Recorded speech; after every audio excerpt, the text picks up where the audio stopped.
गुरुजी, आज के संक में हम बात करने जा रहे हैं एक ऐसे विषय पर जो परेशानी का सबब तो बनता है लेकिन उसे अक्सर रोग नहीं माना जाता, जैसे नेगेटिव थॉट्स, नकारात्मक विचार, गंदी सोच जिस तरीके की लोगों में आ जाती है।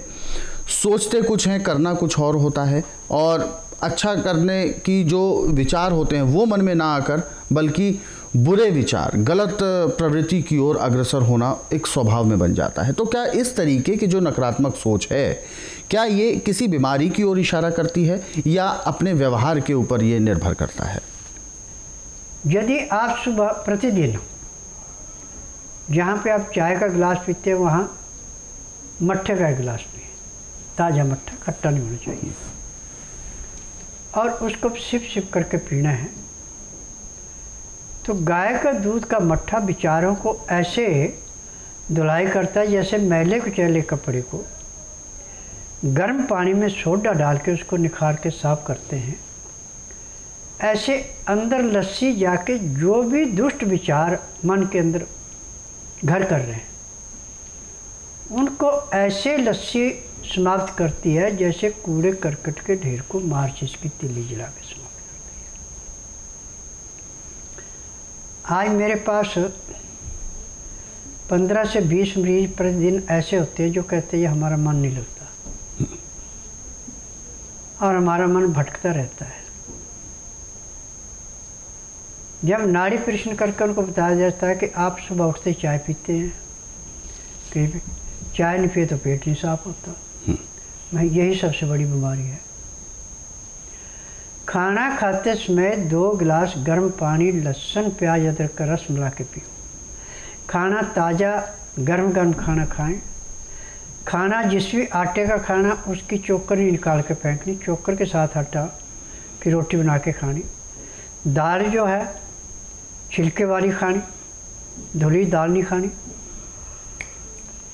सब्ज़ी जो है नरम छिलके वाली, छिलके के साथ खानी, छिलका निकाल के नहीं फेंकना। हरी सब्ज़ियाँ ज़्यादा से ज़्यादा खानी, तो आपका पेट भी अच्छा साफ होगा, आपको रोग भी कोई नहीं होगा जी। परंतु जब आप चाय पिएंगे, ब्रेड, बिस्कुट, परांठा, तली हुई चीज़ें, मैदे की चीज़ें, आर्टिफिशियल चीज़ों का प्रयोग ज़्यादा करेंगे, आपका लीवर पचाएगा नहीं, पैंक्री इंसुलिन नहीं बनाएगी, पित्ते में तेजाब बढ़ेगा, गुर्दा उसको पूरा साफ नहीं करेगा, फिर आपके नेगेटिव विचार तो चलेंगे। परंतु जब आप लस्सी पीते सुबह उठते तो जैसे जलती अग्नि में पतंगा एकदम नष्ट हो जाता है, ऐसे लस्सी पीने के बाद जो आपके मन में विचारधाराएं गलत चलती है वो सारी समाप्त हो जाती है। परंतु लस्सी जो है वो गाय के दूध की होनी चाहिए, कहीं भैंस के दूध की ले ली आपने या आर्टिफिशियल दूध की ले ली तो आपके विचार पहले से ज़्यादा बिगड़ेंगे। तो इस बात का ध्यान रखना है। समझ में सब चीज़ों में जितनी गाय के अंदर बुद्धि है इतनी और किसी पशु के अंदर नहीं है जी। ऐसे तो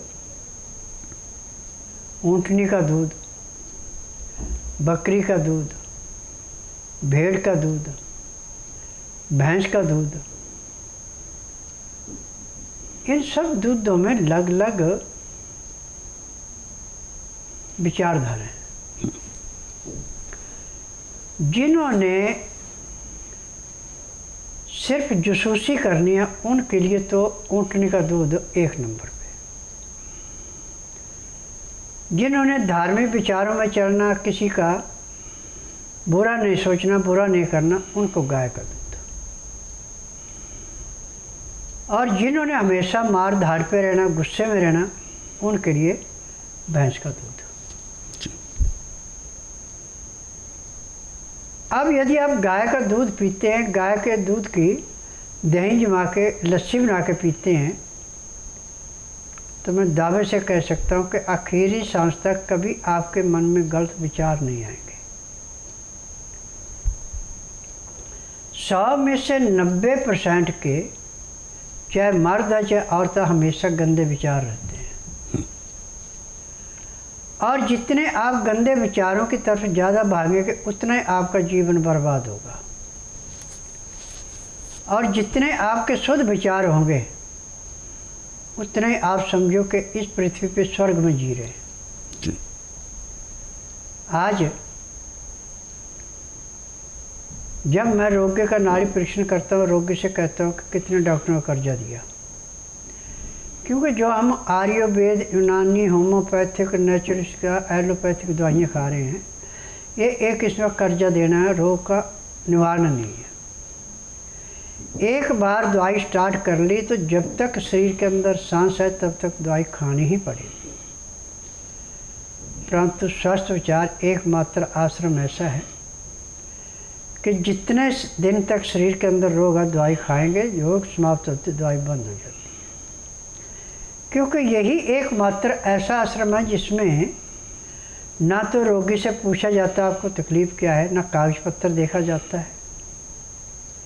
यहाँ का नियम है कि जिस दिन रोगी ने आना उस दिन बुधवार नहीं होना चाहिए, गुरुवार से लेके मंगलवार के बीच में आना, और जिस दिन आना उस दिन रात्रि 10 बजे तक खा पी के दातन कूड़ा करके